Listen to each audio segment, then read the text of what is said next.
教えてコルトン先生。ファイナルファンタジー14において戦線維持に最も重責を担うジョブ、それがヒーラー。もっと上手くなりたいと悩む子羊ヒラたちの思いに、ワールドレース2連覇&姫騎士団2年在籍中の世界ナンバーワンヒーラーコルトン先生が立ち上がってくれました。収録後にエボルブモードが発表されるまさかの展開に見舞われながらも、考え方の部分は一生使えるだろうということで動画化しました。ヒラたちの質問、先生の回答って流れでポンポンいきます。ヒラの皆さんの一つでも気づきになれば、そしてトップレーサーのオタクトークを楽しんでいただければ幸いです。早速本編どうぞ。家なしララチャンネル。蘇生ってピュアヒラに任せたいじゃないですか。MP の関係で。そうですね。結構自分は相方が白だったらお願いしようかなっていう感じでやってはいるんですけど、それ以外の場合って任せた方がいいとか、いや、起こした方がいいよみたいなのって、ある程度の基準とかって決めてたりしますか？基本的にはそうですね。やっぱり学者はできれば蘇生はしたくないですよね。かなり MP、燃費が悪いジョブなんで、このあたりはちょっと固定なのかどうなのかみたいな話もかかってくると思うんですけど、基本的には大体赤間同士に任せることが多いですね。赤間同士はパーティーであれば基本的には任せる。バースト中とかだとちょっとさすがに起こしたくないから起こしてって言われることもあって、そういう時はやるんですけれども、もちろんそういうキャスターがいない場合の話なんですけど、基本的にはピュアヒーラーに任せることが多いですね。ピュアヒーラーが余裕がありそうというか、ちゃんと気づいてそうだったら基本的には任せて、で、ピュアヒーラーが迅速がもうないだとか、あとはちょっと何か忙しそうですぐに起こしてくれなさそうみたいな場面だったら起こそうかなっていう感じです。うちの固定の場合は。ただ、ノラだとちょっとどうしてもそういうわけにもいかなくて、相手が気づいているかどうかとかも確かめようがないですし、それで蘇生が結局ずっと先延ばしされるのが最悪なので、ノラでやる場合だと結構あんまりそういうことは考えずにパッと起こしちゃって、MP 足りたくなったら極限法しなければいいや、みたいな感じでプレイすることが多いです。昔から火力を出すことが苦手でご教示してほしくご連絡いたしました。具体例を言いますと、直近で一応クリアしましたが、今回のヘビ級かなの3走でトロフィーウェポンズのようなランダム要素のある動き回るギミックで極限砲をあまり撃てず、ルインラーにしてしまったり、滑り打ちが失敗して栄唱中断したりなど、ギミックヒールを優先して殴れていないことです。どこで栄唱して撃てるのか、粘れるのか、どうやったら極限砲の回数を増やせるのか、そもそも必要のない過剰ヒール枠軽減をして攻撃できていないのか、ご教示してくださると助かります。結構シンプルで、シンプルに滑り打ち自体にあんまり慣れてないのかなっていう印象がありました。結構滑り打ちが途中で止まっちゃってるっていう場面が。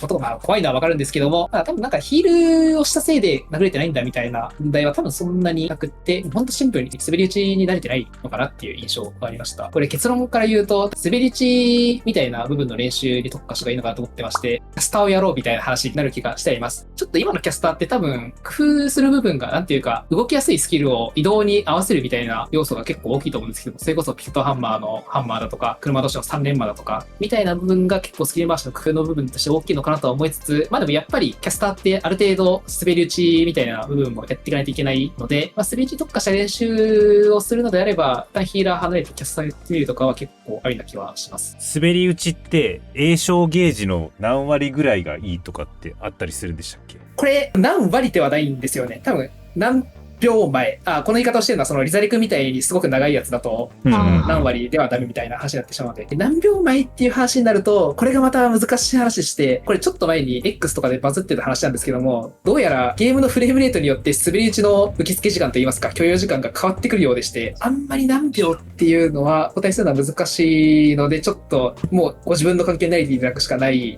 滑り打ちなんですけど、自分はMP の消費が確定した時に動いてますね。なるほど。知らない。栄唱が終わる前に MP 減るじゃないですか。よく見れば。本当だ。それで判断してますね、自分は。すいません、ありがとうございます。全部同じタイミングだと思うんですけど、一応そういう判別方法もあったよっていうあれです。賢者 GCD バリアの使用判断、特に3走4走前半は大きく移動しないといけない技が多く、トキシコンを多用しているのですが、チャンピオンメテオだったり後期とかでトキシコンがカツカツで栄唱できない、攻撃できないみたいな場面ってどうすればいいんだろうと思いました。賢者大事なのが、トキシコンが移動手段なのは当然として、他にもフレグマだとか有機者プログラム室だとかもちゃんと移動タイミングに使うんだということをよく意識するというのが大事で、特に重要なのがフレグマってすごく威力高いしバーストニックだとは思うんですけども、無理にバーストにフレグマをねじ込もうとして他のところでとことこ石で歩いてしまうぐらいであったら、もうそこではもう諦めてバーストシートスを打って移動中にフレグマを打った方が火力ロスは小さいっていうことはぜひ覚えておかないといけないですね。これとかちょっと違う話にはなってくるんですけれども、これとかそうですね、フレグマをちょっとこ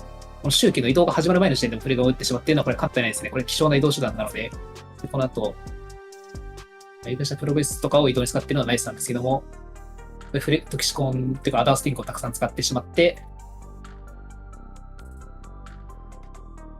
っていうことになります。フレグマ、火力が高いからバーストにねじ込むスキルだっていう認識自体は間違ってないんですけども、ただ、移動が多いコンテンツの場合はやっぱり移動手段として使うっていう意識を強めた方がいいかなとは思います。これができてるんですけど、ユークラシアプログレスなんかも移動手段として有名な例で言うと、実オメガとかって、最終フェーズとかって、なんか歩き回って、すごく痛い絶対攻撃が飛んでくるみたいな場面があると思うんですけども、ああいうのでも、学者だったら逆に移動中にバリアを張るのがすごく苦手なので、もう事前に動く必要がない時間のうちにバリアを張っといて、あとは動き回って攻撃を受けるみたいになるんですけど、賢者の場合は逆に動かなくていい間は何もしないで、動くようになったと、動いている間にバリアを張って全体攻撃を受けるみたいなムーブが必要になります。移動が大変だっていうのであれば頑張らなきゃいけないところがあって、こういう殴れないタイミング、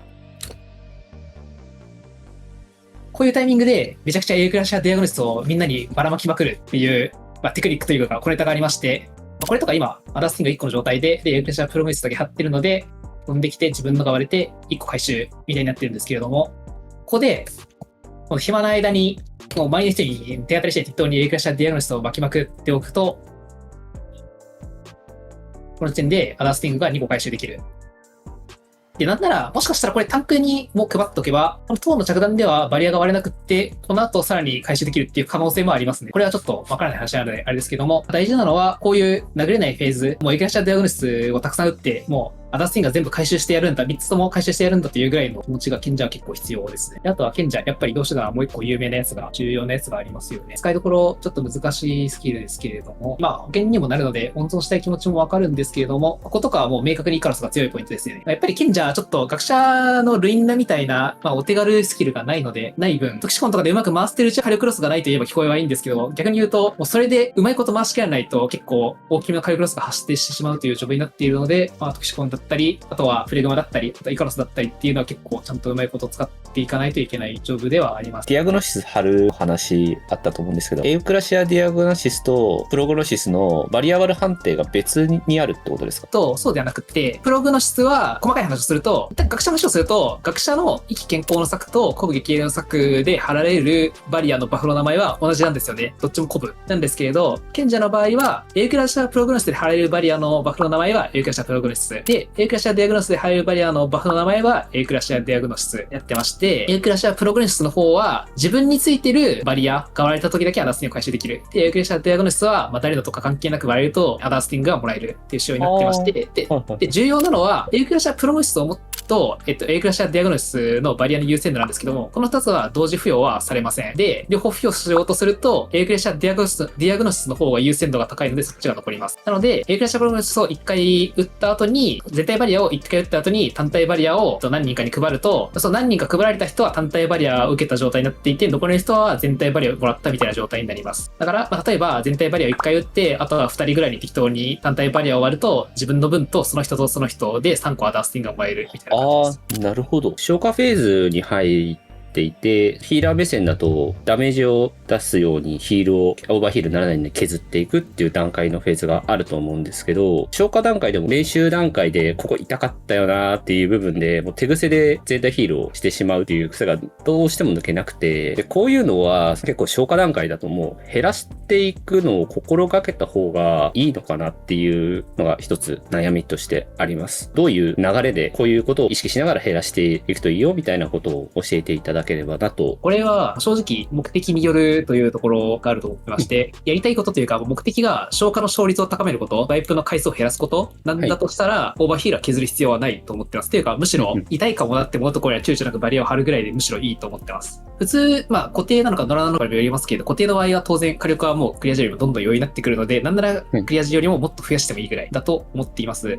で、一方で目的次第なので、もちろんヒールを削る練習っていうこと自体は、ゆくゆく役に立つ場面はあるので、消化の時間を使ってそういうことを練習をしたいんだっていうのであれば、もちろんそういうことをしてもいいと思います。ただこれに関しては、多分消化の勝率自体は落ちてしまうので、そのあたりは、そのジョブ使っていうのは自分なんで自分の好きなようにやったらいいんですけど、消化の勝率を高めたいのであれば、多分そういうことはしない方がいいという形で良いと思います。ヒールを削るるとしたら、基本的に役に立つのは、1個は大体目尻を把握しておくこと。だから有名なところで言うと、4層前半のスプラッターシェットってなんか、痛くない方の全体とか言われている不名誉なやつなんですけれども、はい。あれとかは普通に多分今のアイルだったら、もう 10% 軽減2枚ぐらい入ってたら多分バリア張らなくてもいけるんじゃないかなっていうぐらいのダメージしかありませんし、あとは3層で、エポンジェネレートバスターってモノカまで116だの、2人と残り3回だのみたいなのがあると思うんですけども、あれなんかも実は全然痛くなくって、フルヘルスぐらいやったら別に軽減張ってなくても耐えるぐらいしかダメージがないみたいなことを把握しておくと、消化段階で軽減入ってる枚数ざっと確認して、何もしなくても耐えそうだなと思ったらヒール抜くとか、そういうことができるように。あとは当たり前ですけども、効率よくヒール軽減していくことによって、無駄に実施ヒールを使いすぎたりを減らすことができるみたいな話、そんな面白い話じゃないですけど、そういう当たり前のことをやっていくことで減らせるっていう話になります。もう一個気になったのが、全部ではないと思うんですけど、ちょいちょいクリック発動してるスキルがあるんですよね。そうですね。この中で言うと、LB と薬と、迅速は一応バインドはしてるんですけど、手で打つことが多いですね。迅速、リザレクの時の迅速は。そうですね。クリッカー、やっぱりどうしてもスキルを押すときに、こっちってホットバーのところに視線が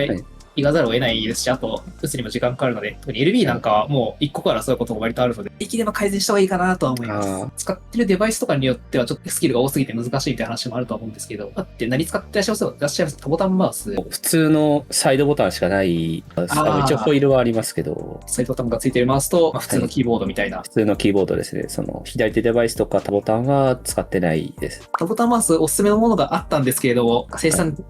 重量だとか何だとかで手に入れるのが難しいようで。学者と、先生術師もそうですけど、MP の回復手段が2つあるじゃないですか。ルーシッドドリーム、エーテルフローの2000回復のやつと。で、ルーシッドドリームを打つタイミングをいつも自分はそのエーテルフローとは少しずらして、回復するようにとしてるんですけど、どれぐらいの MP 量になったら吐いた方がいいとかってあるんですか？あんまり MP いくつになったっていう基準は多分ないですね。というか、基本的にはもう打たないとどんどん減っていくので、そうですね、開幕、さすがにここですぐに、ルーシッドみたいなことはしない。あとはこれちょっと回しにもよるんですけど、点火先回しの場合とかだと、僕にこれちょっと削りきたところで、エーテル4を打って、MP 補充っていう形になるので、開幕結構 MP が余裕あるんですよね。点火先回しだと。なので、開幕がエーテルフロー先回しなのか、点火先回しなのかとかにもよるんですけど、基本的に開幕はそもそもエナドレとかたくさん打っているので、打ってて網の枠がないので、当然ルシッター打たないとして、で、点火なり、エーテルフローなり、エナドレなりを一通り打って、あとその後バリアを張ったりだとか、僕が打ったりだとかで MP が削れてきたぐらいで、ルシットって感じでいいのかなと思います。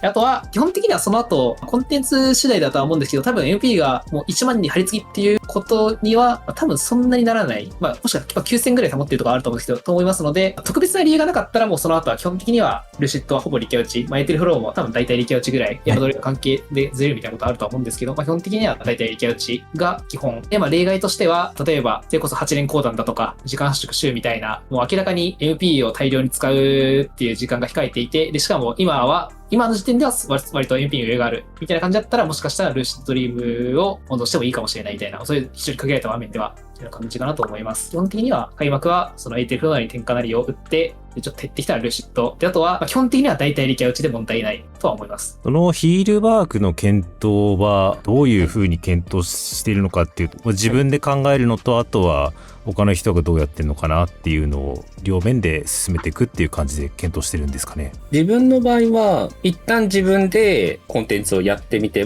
痛いダメージはある程度把握しておいて、そこに強めの軽減をまずセットしますと。で、その後に、ここどうしようもないな、みたいなのがあったりしたら、他の人の、動画なり配信なり見て、こういう使い方をしてるのだったら、自分も試してみようっていうので、スライドさせたりするのが、まず、第一段階としてありますと。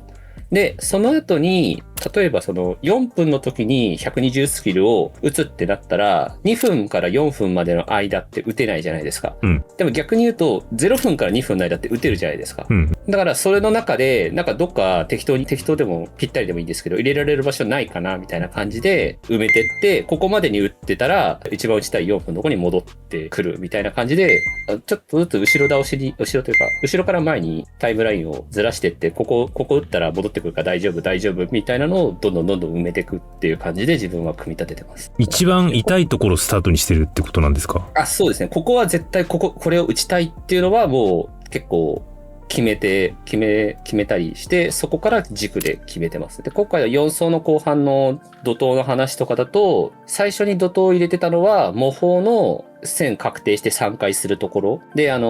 捨てに行く人とかもスプリントとか速度アップあると嬉しいし、その後の軽減も痛いからそこに入れるのが一つと、で、もう一つがアルカディアドリームの円範囲頭割りでなんか交互に捨てていくみたいなところがあるんですけど、そこも痛いので、そこに入れてて、で、その2つを決めた後に隙間に埋めようとしたら、一番最初の開幕いきなり打つと入るっていうのが分かったのと、あともう一個、ちょっと今回動画では紹介はされてなかったんですけど、マナスフィアの後のアルカディアドリームの前の全体が痛いんですけど、そこに入るように怒涛を打つと、本来打ちたい8分のところに円範囲して頭のところにも戻ってくるっていうので、数をもう1個1個増やしたら、2回しか打てなかったのが4回まで増えて、軽減がだいぶ楽になるみたいな感じで、どんどん埋めていきました。というわけで2回にわたって世界ナンバーワンヒーラーの考え方に迫りました。最適解を詰める面白さやストイックさ、オタクっぷりを楽しんでいただけたら幸いです。コルトンさんありがとうございました。今後もファイナルファンタジー14のプロの思考を垣間見る動画をお送りしますので、よろしければチャンネル登録お願いします。動画化に至らない小ネタは X で語ります。そちらもフォロー何卒おつやなし。